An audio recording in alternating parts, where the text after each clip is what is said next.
April 1945. Western Germany. The war was nearly over, but the fighting hadn't stopped. An American infantry company had taken position near a shattered farming village just outside the Ruhr. Burned barns, cracked church tower, smoke drifting through cold morning air. They were expecting resistance. Instead, they saw a single figure walking toward them. No helmet, no weapon raised, just a white cloth tied to a pistol holster. The American sergeant lifted his binoculars. "Officer," he muttered.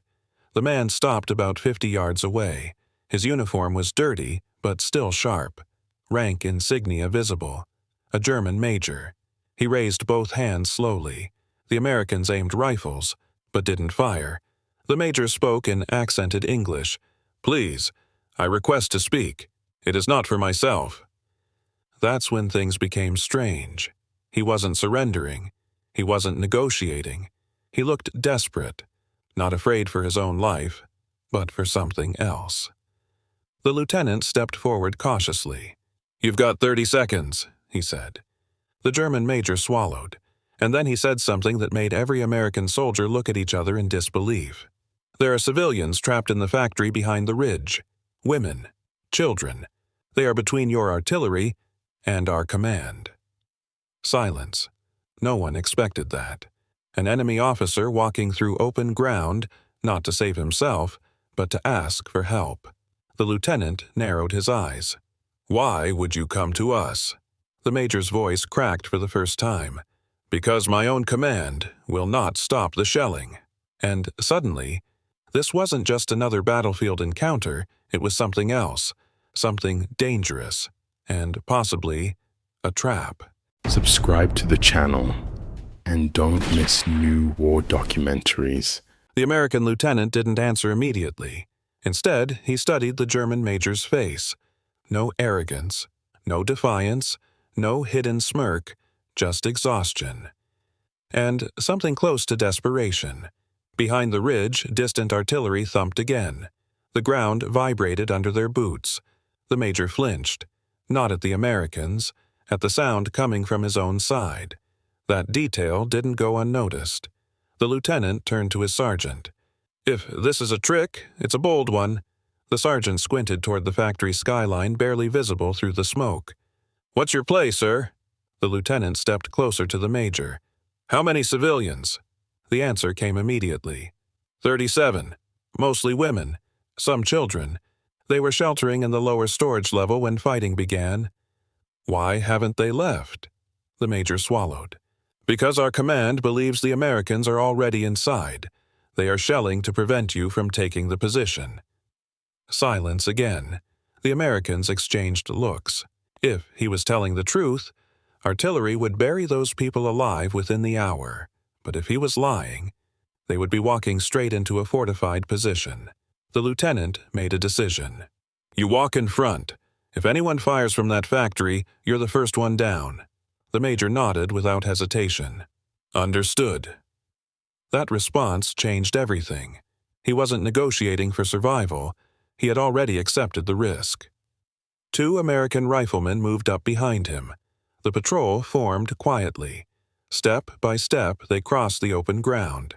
No shots, no ambush, just wind, and distant artillery rumbling. As they reached the factory wall, the major stopped. "There," he whispered, pointing to a half-collapsed loading entrance. The Americans moved carefully inside. Darkness, dust, the smell of concrete and oil, and then they heard it, crying, soft, fragile, real. The sergeant froze. "That's not soldiers." The lieutenant turned slowly toward the German major. For the first time, he believed him. But what they discovered in the lower level would force both sides to make a decision that none of them expected. Subscribe to the channel and don't miss new war documentaries. The crying wasn't coming from just one corner. It echoed from below. The factory floor was cracked open near the back wall, revealing a narrow concrete stairwell descending into darkness. Another artillery blast landed somewhere beyond the ridge. Dust fell from the ceiling. The lieutenant didn't hesitate. "Move!" 2 Americans went down first, rifles ready. The German major followed behind them, not trying to lead, not trying to command, just guiding. The lower storage level was dim, lit only by thin shafts of light squeezing through broken vents near the ceiling. And there they were, 37 civilians, huddled behind stacked crates and overturned metal shelves, some wrapped in blankets, some covered in dust. A woman clutching 2 children so tightly her knuckles were white. When the Americans appeared at the bottom of the stairs, panic spread instantly. But then the German major stepped forward. He removed his cap and spoke calmly. "They are not here to harm you." The lieutenant watched the scene carefully. This wasn't staged. These people weren't acting. They were terrified. Another distant explosion shook the walls harder this time. Small debris fell from above. The sergeant looked up. "Sir, if that artillery walks 10 meters closer—" He didn't need to finish the sentence.